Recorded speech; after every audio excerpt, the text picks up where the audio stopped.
Broadcasting live from the Capital OTB studios, this is Racing Across America with Seth Merrow. We'd like to thank Woodbine for their sponsorship of this program and some of the other programming and events here at Capital OTB. Woodbine open now through December, featuring great racing, including the King's Plate coming up in August, Turf Champions Day with the Woodbine Mile in September, and much, much more. Woodbine Racing, great racing north of the border.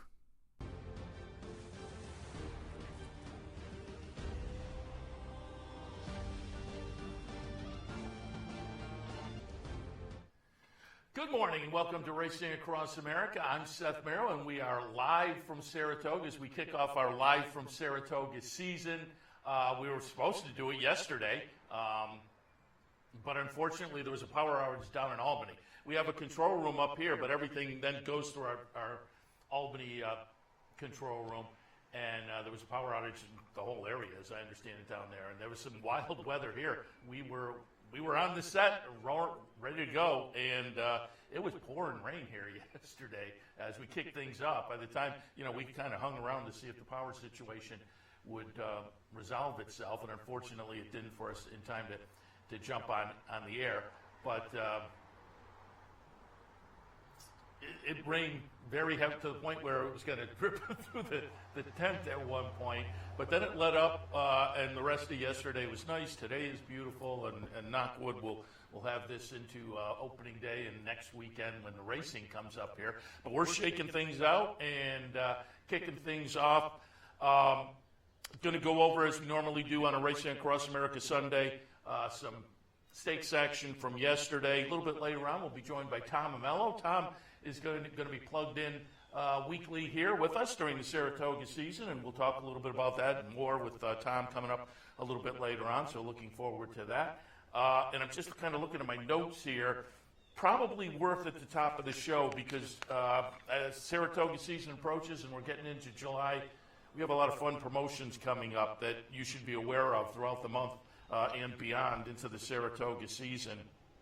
Do want to alert you once again this year, our friend Steve Bick and Kevin Cox, the Brooklyn Cowboy, will have alternating plays of the day here on the network, and there will be a play of the day team as there was last year. Last year, everybody on the team got a nice little chunk of change as the play of the day boys did a good job last year.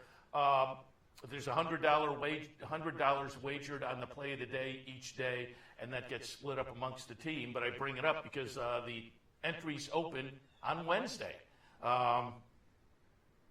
And I'm just looking and realizing I'm going to have to change that slate. There we go. How did that? What? Did we pull up last year's? Was that it? Because my eyes were not fooling me. It said July 12th there. But the 10th is correct. It opens up on Wednesday.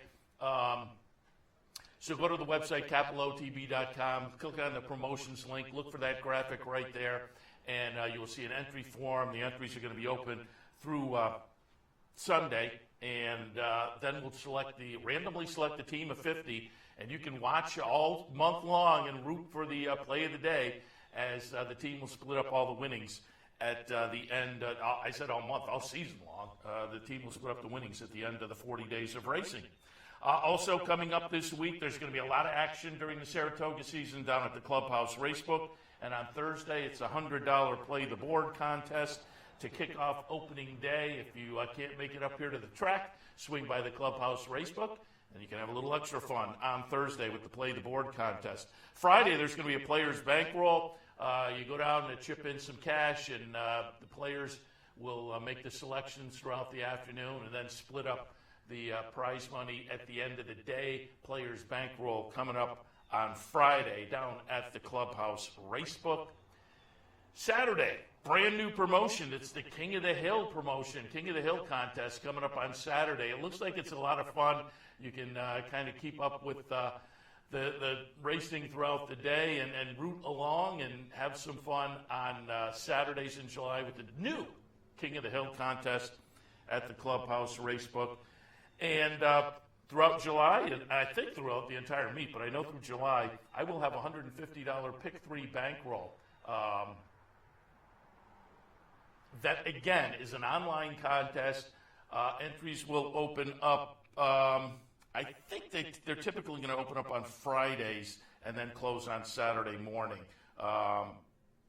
So keep that in mind as well. We'll alert you as we get closer. But you can certainly hop on the website, put your name in, and it's a weekly contest, so a new team every week. And I'll put 150 on a pick three, or maybe we'll look at a couple pick threes during the day up here at Saratoga. But again, that'll be Sundays, $150 pick three bankroll. And again, at the end of the day, team that is randomly selected splits up the winnings. Do want to remind you a few things. Delaware, with the heat yesterday, Delaware canceled and took that entire card and moved it to tomorrow. So they have a nice card down at Delaware today with the Robert G. Dick Memorial and the Del Cap with some nice entrants coming up today. And in fact, I think the R.G. Dick Memorial, Atomic Blonde from our friends at West Point, scheduled to go Chop Chop from Brad Cox, Vergara for Grand Motion, and Warlike Goddess down there for Belmont. So the R.G. Dick Memorial certainly has a nice field. And the Del Cap today, the notable to me was Wet Paint from Brad Cox, but that's a nice field as well. Tomorrow, again, they have rescheduled yesterday's card, nice stakes card, but that'll move to tomorrow because yesterday they canceled due to the heat. And the notables to me, there's a few stakes on the card tomorrow, but the Kent and the Delaware Oaks typically produce runners that come up here to Saratoga. The Kent, I was looking the last few years, the winner of the Kent last year went on and ran at Kentucky Downs, but in 2022, 2021, 2020, 2019, those winners all came up and ran at Saratoga. So the Kent on Monday has the potential to produce some runners that we'll see up here at Saratoga. A similar situation, the Delaware Oaks, the last few years has produced some runners. Mainly these runners show up going on to the Monmouth Oaks and run second. I'm looking the last 5 years, 3 of the winners of the Delaware Oaks went on to run second in the Monmouth Oaks. Maybe that's an angle to watch. Crazy Beautiful a few years ago came up and tried the Alabama, so we may see some horses coming out of the Delaware Oaks. Again, those races are tomorrow, but some nice stakes today as well at Delaware Park. So just wanted to alert you to that. Also, it's closing day at Belmont at the Big A, and I pulled up the stats from, after racing yesterday. On the jockey side of things, it looks pretty much like Manny Franco has it sewed up as we go into the last day of racing down in New York. Manny Franco, 36 wins. Flavian Prat had a nice 5-win day on July 4th. 28 wins. Irad Ortiz, 26. Jose Lescano, 23.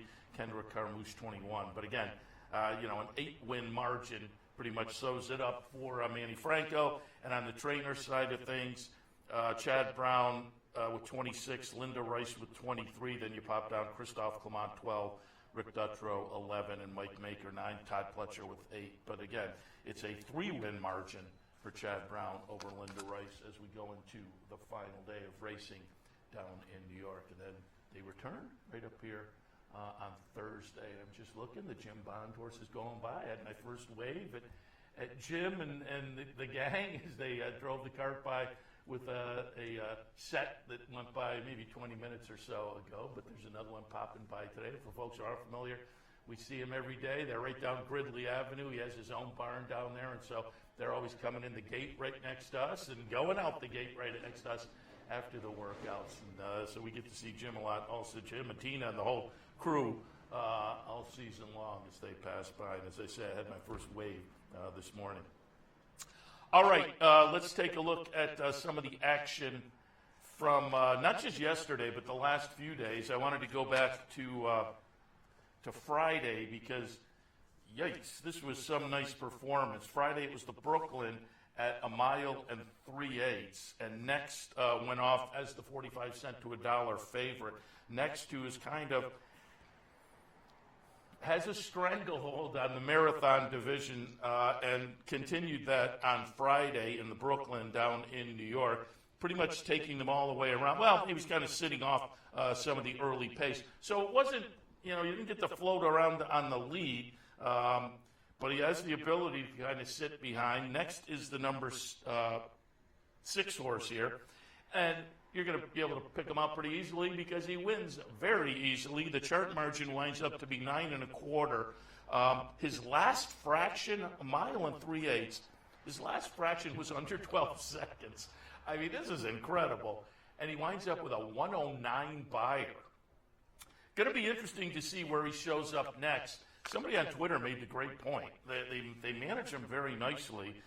This is now, a 5-race win streak, has won 7 of the last 8.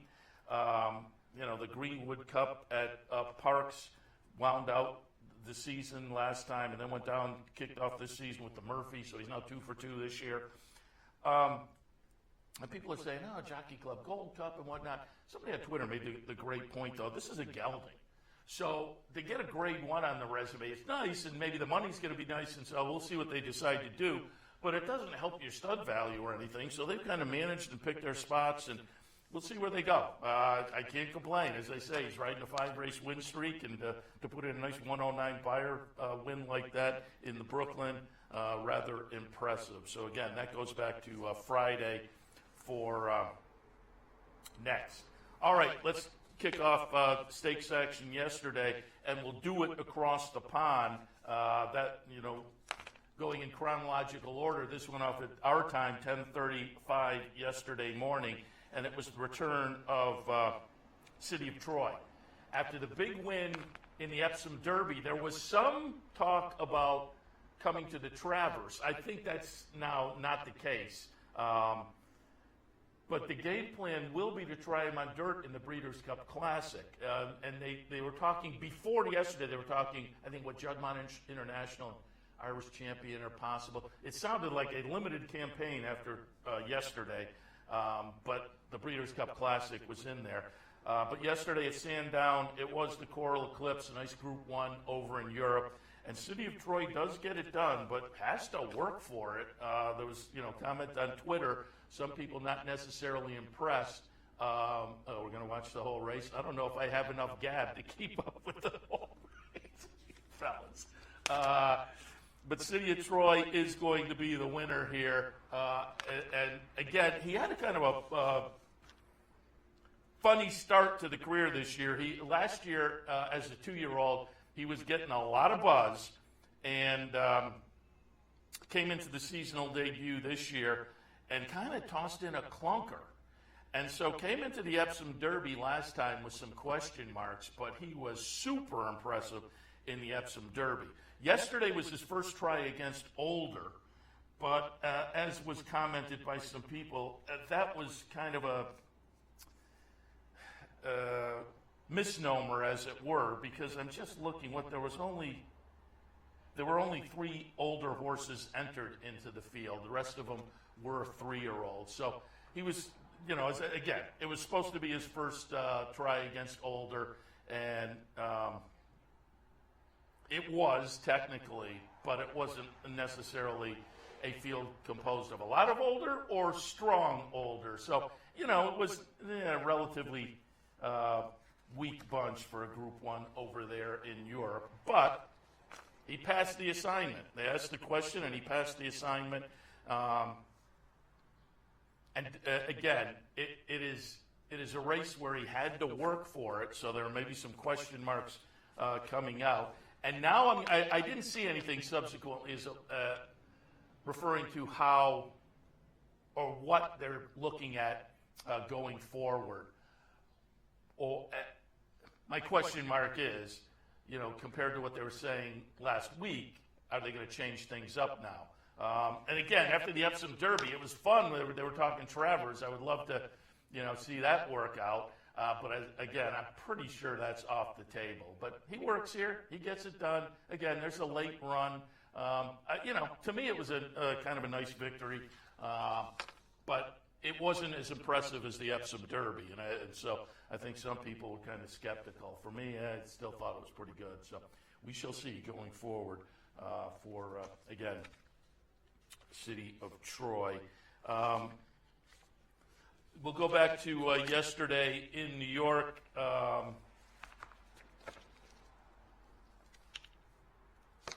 Kicking off the stakes action down there was the Dwyer yesterday. Field of 4 doesn't really get the juices flowing. But, there is potential for the 3-year-old action coming up this summer, particularly up here at Saratoga, the Travers and whatnot.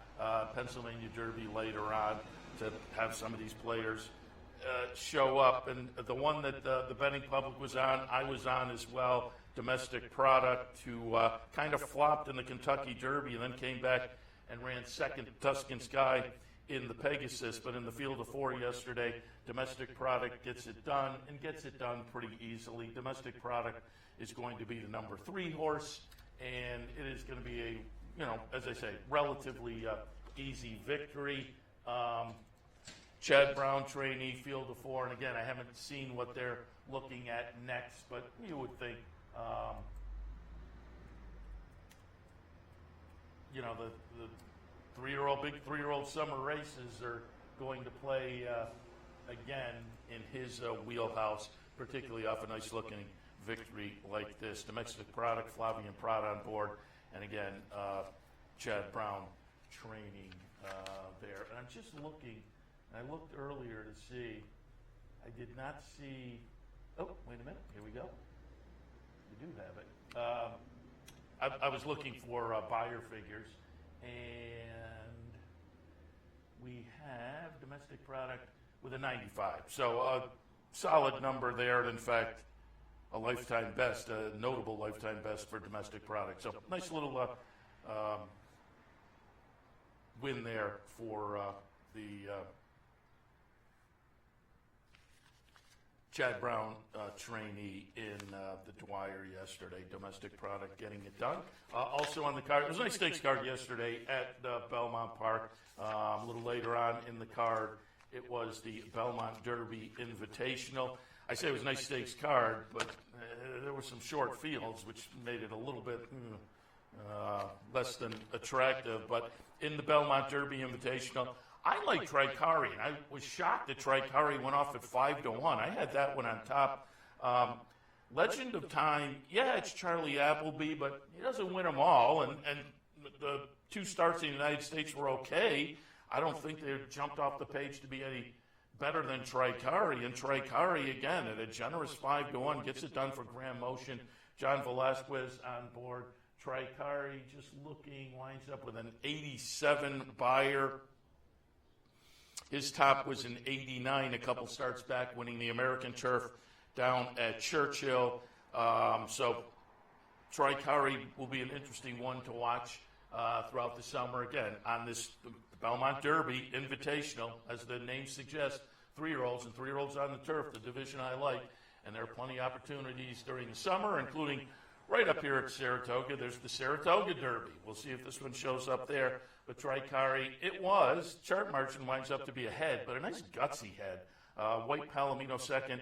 And the favorite, the 3-2 Charlie Appleby runner with William Buick on top, winds up running third in the field of 5 in there. So again, Tricari, not only the nice gutsy win, nice price for the Charlie Appleby runner as well.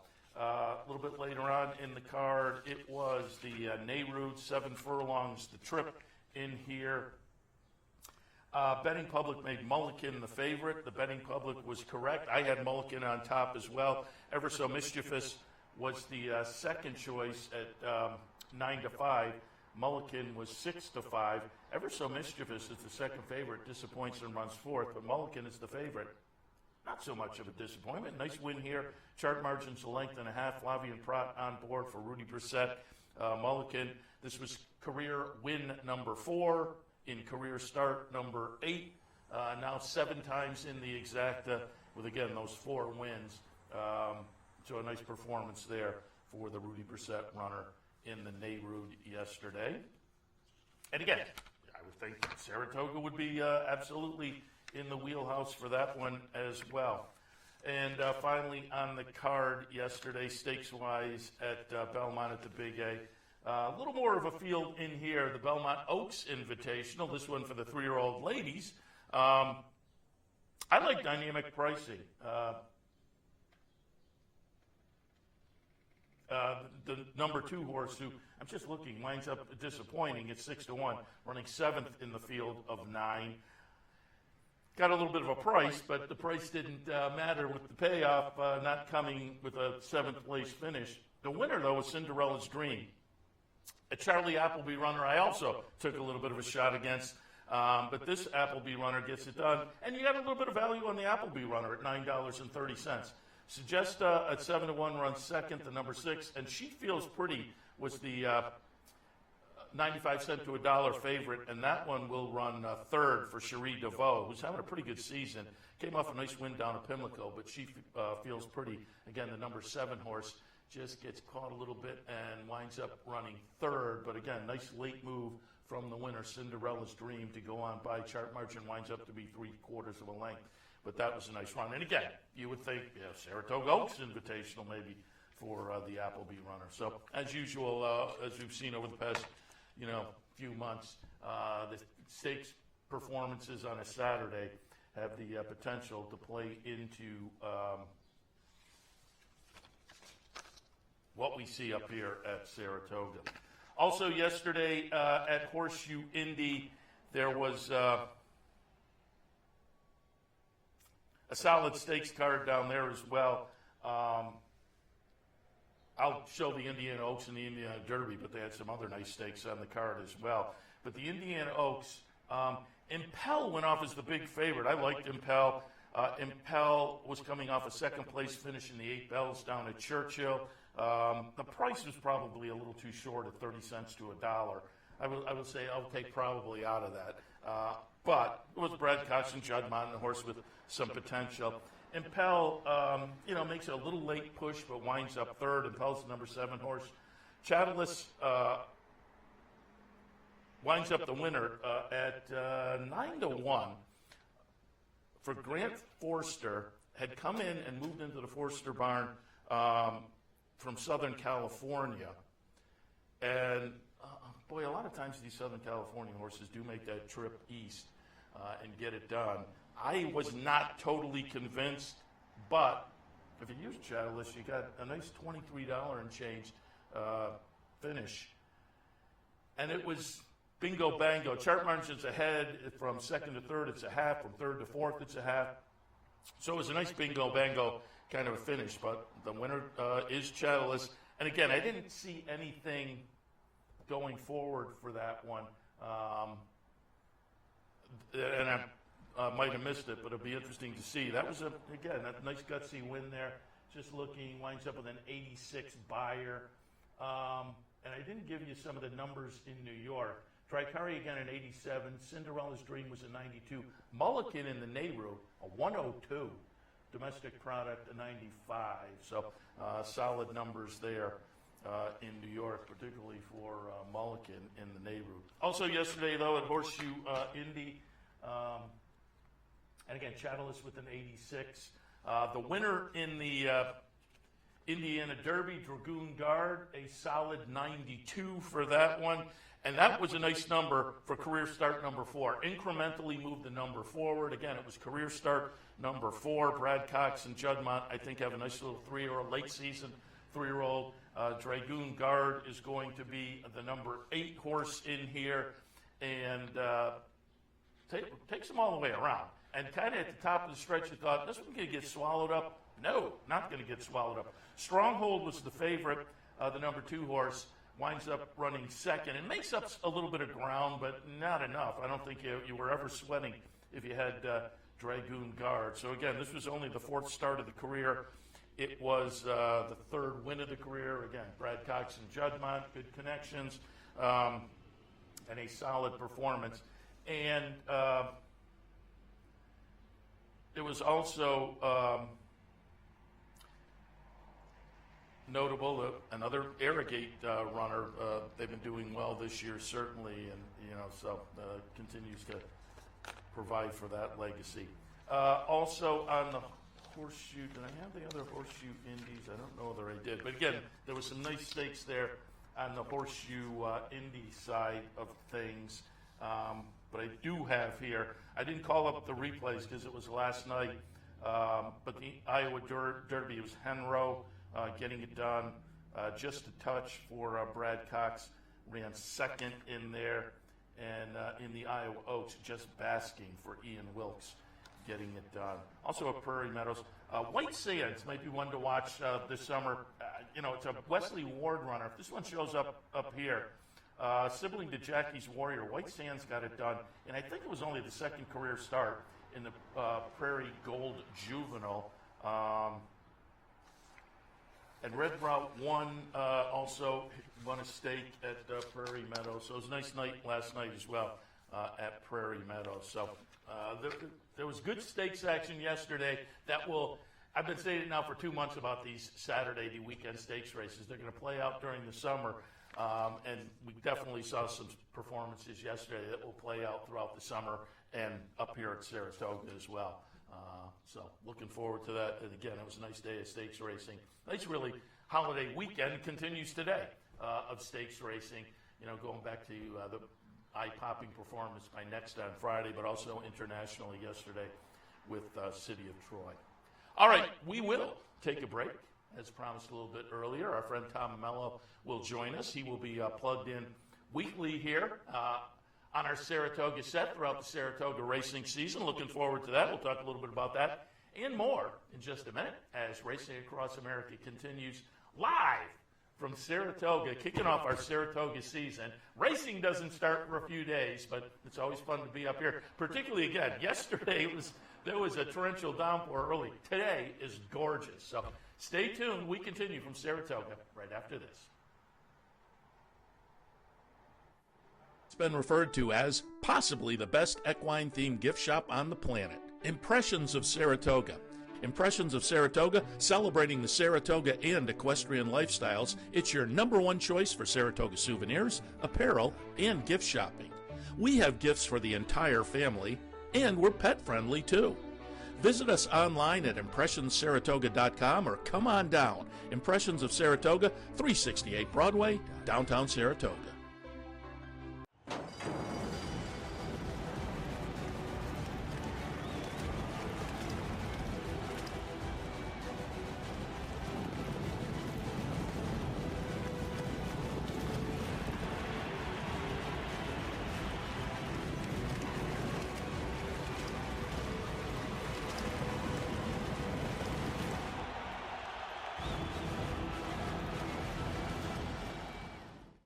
Stone is an outside front. They're coming down to the finish. Can Smarty Jones hold on? Here comes Birdstone. Birdstone surges past. Birdstone wins the Belmont Stakes. In front, but here comes High Chaparral. High Chaparral, the defending champ, to take it to Falbrough. These two arch rivals head to head with Joe Hart bearing down on them. It's going to be a three-horse photo finish in the turn. Here's the wire. Photo finish.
Welcome back to Racing Across America on this Sunday morning. Again, we are live from Saratoga. Happy to be here, certainly, and happy to see our old friend Tom Ammello. As I said when we went to the break, Tom will be joining us weekly up here during the Saratoga season. Tom, good morning, and welcome back. Good morning to you. Good morning, racing fans. And yes, welcome back to the backstretch as we sit here full of optimism and anticipation for next week.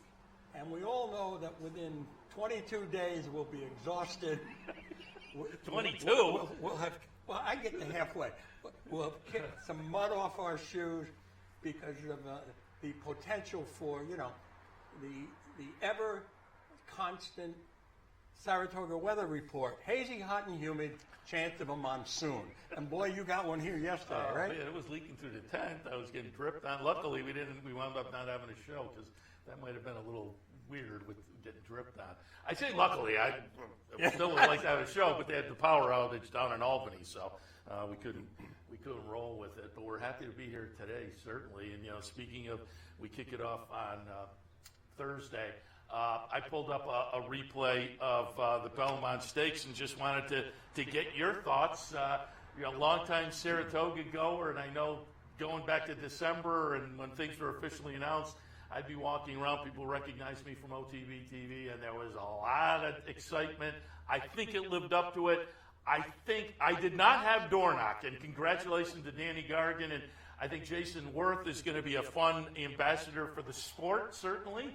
I did not use, as I say, Dornock. Mind frame here, as we can see, wandering out a little bit, I think will be interesting to see coming up what he does in his next start. So I think the Belmont itself played out kind of fun.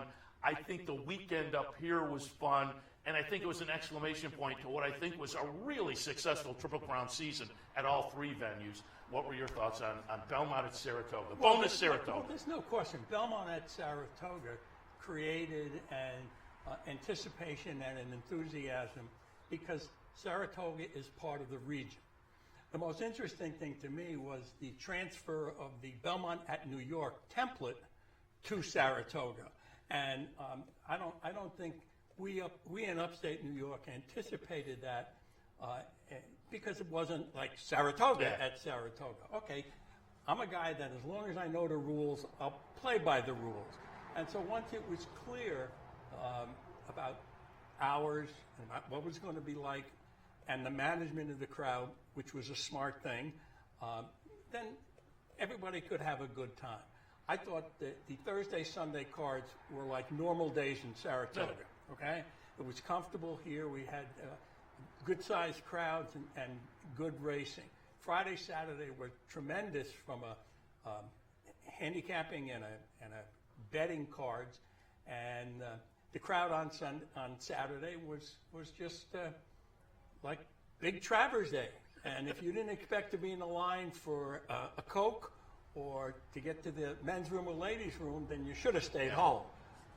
But it was a wonderful experience. And the thing that I've always said this. I really think that everyone associated with the New York Racing Association in Saratoga would like the meet expanded.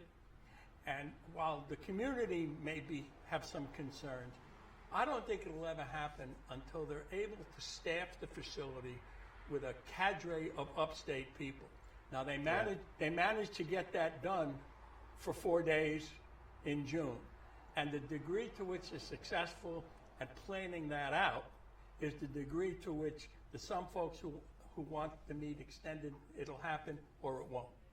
Yeah, everything you said there, I agreed with, and I said to people afterwards, "Hey, how'd it go?" And I said, the rules were a little bit different, but it was a different situation. There was you couldn't freely go through. I was going to say the clubhouse. It's not the clubhouse. It's the old clubhouse. There was some restrictions as to where people could go as compared to the regular meet. And the first time I saw that, I thought, oh. But then, as you say, it was Belmont at Saratoga. We were kind of playing by Belmont rules. But I think for the most part, everybody I talked to had a great time. Everybody that came to the track, the lines. I think next year, who knows, some porta potties or something. Next year, I think. Well, they better think about that. I think they would. So next year, I would think things will be. But other than a couple of those concerns, I think everybody had a great time. Like I say, it was bonus Saratoga. How can you go wrong? So I'll comment on the Belmont. I fell for Sierra Leone. In my own mind, I thought it was the best horse, had time between the Derby and the Belmont, but I also got suckered by the track. I mean, the bottom line here is if you run from the back, and I thought he had enough acceleration to get there. He still drifted in. I was nowhere near Dornoch, nowhere. I could knock on doors and never find him. And I was against mind frame. When you're against the horse, that doesn't mean you don't think the horse can come second or third. Mind frame ran better than I thought. Dornoch just got the perfect setup. In a lot of ways, it looked to me like the Keen Ice win in the Travers. Perfect setup. Yeah. Farrow gets pressed throughout, gets pinned to the rail, has nothing his way in the race, and Keen Ice gets him at the wire. A huge effort from both horses. So, Mind Fame ran well, Dornoch ran well. We'll see what comes in the Travers. I won the battle, lost the war, because I did a seminar at the museum earlier that week and just handicapping here. That I said I had gone back and looked at all the 3-year-old prep races during the season, included the Derby and the Preakness, and the numbers now, I'm not sure I have it. I'm pretty close. There were 21 different winners in the 25 races I looked at. Mystic Dan and Sierra Leone were two of the horses that had put a couple together. I thought they were the ones to beat, but I went with Antiquarian. Because I said it's a season where, the logicals just aren't following up and validating.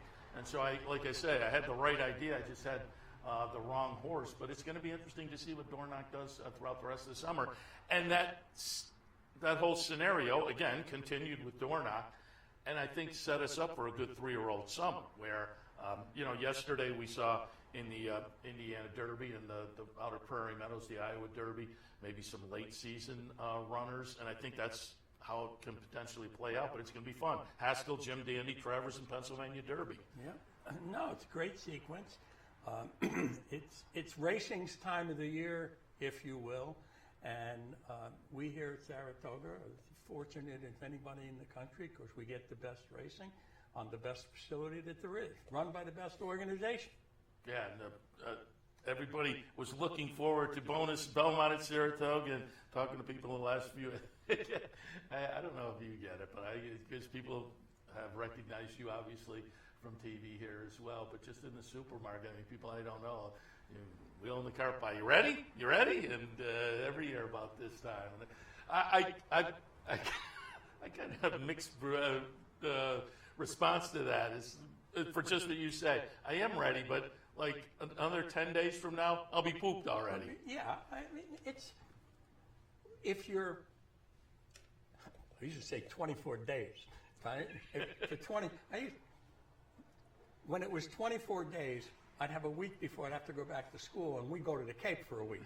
Right? When they extended to me, I had 26 hours before I had to be in front of students. So it's draining.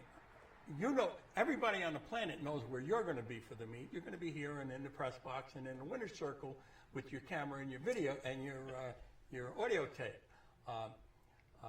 I'm preparing, and I've been preparing. Actually, I've been preparing for about three weeks now. I watched all the 2-year-old races that were run at Churchill, all of them, several times. I've rewatched the 2-year-old races that have run early here. It's tough to kind of anticipate who's coming, who's going to ship in, because over the years, more of the guys who used to ship have barns here in Belmont, and we still don't know or fully understand the impact of Ellis Park on the cards here, and it has clearly changed the summer game in the last 2 years. The dynamic has changed, and those horses prepped up at Ellis Park. They ship in fit, dead fit, and I don't know how you found it, but I think that trainers who leg horses up on the Tapeta or the synthetics, sometimes they get big prices when they find the right fields on dirt. Yeah, and You know, you talk about looking at the replays and trying to find some trips and whatnot. And I said we're going to have you in weekly. We'll have you in on Wednesdays every week, and you'll take a look at some trips. Yeah, you know, if anything, Jeff Carl taught me it's to watch juvenile races, not only for who's winning and how the race was run, but who the horses that don't perform, and watching how the jockeys are educating them. And so, you know, the most likely winner of a juvenile race is a second-time starter, a horse with experience, unless the race is replete with first-time starters. If you got a field of 10 and 8 of first-timers, one of them's probably going to run. But trying to watch races primarily for the next time out is fun, it's interesting, and can be rewarding. And that's what we're going to try and focus on here. And we're also going to talk about wagering. Now, I am not a professional gambler. I've never claimed to be. I'm a long-time horse player. I understand my personal bankroll. The only person who understands how I put the money through the window is a computer program at NYRA and any of the mutual clerks I've engaged with over the year. They're like priests in the confessional. They're not telling anybody anything. But the point is, we all start with whatever our bankroll is, whether it's physical cash we're looking at or it's in an account, and that's it. And then what I've always tried to do, and I think it's a conversation worth having, is, okay, you remember my friend Vic Zast? Oh, yeah. Okay, Vic Zast used to say, the key to this game is having fun while losing. Okay, when you think about that, it's the truth, because we're in a marathon, not a sprint, and we're going to non-win, I hate the word lose, but we're going to non-win much more than we win. And every trainer's in the game who has to, they got to love non-winning, okay? And so, you know, I know how much I'm willing to non-win or lose every racing day. And I guess I try to start the day with, okay, this is my bankroll. This is what I'm comfortable wagering, and this is how I plan to wager it for the day. And when I reach my stop-loss number, I'm done till tomorrow. And so we'll talk about that concept of maintaining bankroll and trying to make better wagers. Yeah, you mentioned Vic. I miss Vic. Vic lost him too soon. Vic, folks out there certainly remember. I haven't sitting here a few times. But you talk about the 2-year-olds, you talk about wagering, and I know you're a tote board guy as well. You wrote that whole little manual on tote board, which is a lot of fun. And I'll ask you, 2-year-old races, I like 2-year-old races because a lot of people are like you. I'm looking for the experience, so they have that philosophy. I like to look for the breeding and maybe get a first-time starter that people don't, you know, because you're finding things that aren't on the page when you're going into the breeding side of things. So I like to look at that.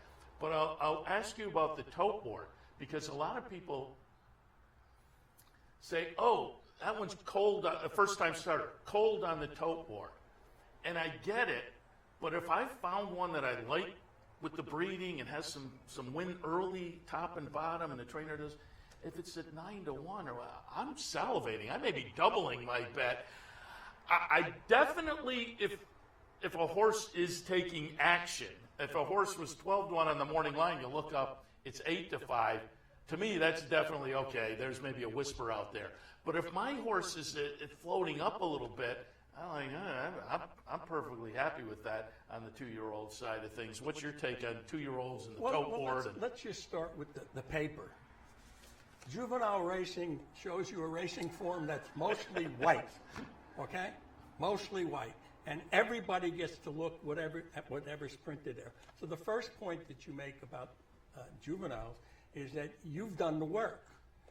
I think you need to be some form of specialist looking for special information that doesn't show up in the form or on the past performances, and then into it. And, you know, one of the rules is everything that everybody thinks they know and everything that they've put into preparing for a race is factored in the odds board, okay? So the fact that someone would come to the track and not know who Pletcher, Brown, Irad, and Velasquez, not know who they are, is irrelevant, because when you look at the board, Chad and Todd are the first two choices, and Irad's sitting on one of them. And so that information that's already factored into the board is for everybody to decide. Now, you look at the board and you say, all right, this horse has turf pedigree on the dam side, and both sires are solid turf. And if the horse is sitting at 6-7 to 1, yes, you should be salivating. Now, how do you bet that? Yeah. How do you bet that into the teeth of a 4-5 Pletcher or Brown favorite, whatever the surface is? To me, it's really very simple. Anytime you like a horse who's 6 to 1, 7 to 1 or more, you must bet the horse to win. You must, okay? So that you can at least hold that ticket. I have stolen over the years your phrase. That's the 2x4 horse. That's right. And I totally appreciate that phrase, and I think it's worth, because you like the 6 or the 8 to 1 shot, and you're playing exactas, and the 6 or the 8 to 1 shot wins. And you got none. And you don't have the underneath, and you're like, okay. Oh, how did I go? Now, I'm going to give you a second. Now, this is from my friend the Wizard. After missing enough horses at good odds because they came second and I didn't hit the exacta, Michael always told me, you bet, depending on the size of the field and how much you want to put in the race, you bet a simple $1 all with your horse to come second. Right? If the favorite comes second, so you get something. I mean, wins, you get, and you can double up on the more likely horses. Yeah. You ask, I always ask myself this question. If I like the 9 and the 9's at 10 to 1, who's going to beat me in the race? The 4 to 5, the 9 to 5, the 7 to 2, the 3 favorites. So I'm almost always making a bet for my horse to run second at big numbers, and I'll press perhaps the most likely winners. Now, that's a saver bet that I think is worth making, because I know people who bet win in place. And so you bet 10 to 1 on $10 on a horse who pays 14, that's fine. You bet $10 on that horse to place because your horse won, you might get $5 or $6. But if the favorite wins, you're going to get $360. Yeah. But the exacta might be $35. Yeah. So I think I would like to have that conversation with the audience. You know, we used to do a thing at live seminars where we'd ask someone, okay, who do you like? Pick a race and who do you like? How much do you have to bet on a horse? Let's talk about how to bet the race. Because to me, the quintessential story is the guy who sticks the ticket in your nose and says, if I'd have boxed it, I'd have had it. And my question to him is, do you box all the time? That's another great point you used to make. And he says, no. I said, well, then how are you going to have it? You might have had it tomorrow, but not today. That's another great point you make, because I've felt that way before, too. And now I've kind of taken that out, because it is a great point. It's like, oh, I hit the exacta, but the horse I like third won the completed the trifecta. Why didn't I play the trifecta? And then you think of me, I don't really play the trifecta. That's right. And so why am I kicking myself? It's just not something. And I think the mental aspect of the game plays too. So you're kind of moving forward, feeling good about the wins, and like the next race is kind of sitting there for you. That, we're in a game where we enjoy everything, and the most difficult aspect and the most fun aspect is getting money out of the pools. And I don't think folks spend enough time on being comfortable trying to get money out of the pool. I sat in this chair for many, many years and pretty much said, I just win an exacta better. But because win prices aren't coming back as big as they used to, I'm now playing a few more pick 4s and pick 5s. And I said you have fun losing. So let's say I decide I'm going to have fun today, and I'll have fun if I lose $200. Okay? Well, if I decide I want to put 60 into a pick 5, well, I still got 140 left to play. But I could lose that 200 betting 40 into 5 races and still come up with nothing. Yeah. But if I'm right on a pick 5, I'm going to get well. Yeah. I've kind of juggled up. I think probably a lot of people have because, doing the afternoon handicapping show now, you're right. There are times where I sit. When the betting public goes with a favorite now, they go with a favorite in ways that just 4 or 5 years ago it doesn't seem. I mean, you look up, and obviously in the afternoon I'm doing a number of different tracks, and some of them I might be down to $5,000 conditional level, and you look up and there's a horse at 2 to 5. And the 2 to 5 to me is Secretariat. There's no Secretariat in a $5,000 conditional. Absolutely. Well, we interviewed Don LaPlace, the old Naira vines maker, and he always said he could never make a horse low enough on the morning line that New Yorkers wouldn't bet it down another few flights. So, they love the favorites. And also, you kind of alluded to it earlier. I think our friend Brian Nadeau down at Gulfstream coined this phrase, but he was handicapping one day, and they were looking at the PPs, and they were talking about their picks and whatnot, and they said, but on this one, you're going to get the IRAD tax. There you go. IRAD tax is good. That's for sure. Well, we're fortunate this year. I mean, I've already been through the opening day card once, and I got to the 8th race of the Friday card. And now, early on, there's no morning line, which I like. I like looking through the past performances without a morning line, and then when the line comes out, I match up with what I.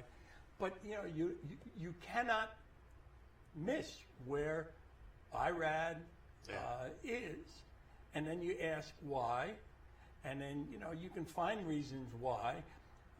Sometimes it looks weird. Let's take John Velasquez this year. He's almost become Craig Perret. And what I mean, that is, Johnny is in his sunset years. It has nothing to do with his ability. He's still as good as he was. But he's riding by appointment. And so when you see John Velasquez here, you have to say, okay, he must like the horse or must like the situation or certainly like the connections. And they're not going to put him on a horse that's going to break down or fall down. If he's getting on the livest horses he can get on. And that's part of the intuitive package. Yeah. No, I say I like horse racing because it's 9 or 10 or 11 brain teasers every day. And all my life I've liked brain teasers. But these are the brain teasers. You get them right, you get paid. Yeah, well, I'd rather call them brain busters. You have some information from last year on who did what? I'm just going to toss out the leaders from last year on the human side of things and actually go back a few years. But last year on the jockey side of things, the aforementioned Irad Ortiz, he had a lead 62 to 37 to his brother last year, Irad over Jose. So a pretty good lead there. On the trainer side of things, I think we all remember that last weekend where it was bing, bang, bong. Linda Rice makes a late run. So Chad and Linda Rice tied it up last year. So they're your leaders from last year on the trainer and jockey side. And just going back the last few years, jockey side of things, 2022, Irad over Flavian Prat. 2021, Luis Saez over Irad in 2021. 2022 was Irad over Jose again. And 2019, Jose over Irad. So the Ortiz brothers certainly notable. And no surprise on the trainer side of things the last few years. 2022, Chad over Todd. 2021, Chad over Todd. 2020, Todd over Chad. 2019, Chad over Todd. So, what went, I think, under the radar was really the accomplishment of Linda Rice last year, because she doesn't have the same stock of horses that Pletcher or Chad Brown have. She doesn't have 3 or 4 horses to run in every stakes race, and she did a wonderful job of claiming and bringing livestock from Churchill and other places, as well as her own. And the racing secretary is no fool. He writes a condition book that has races for Linda and other trainers so they can run and make money.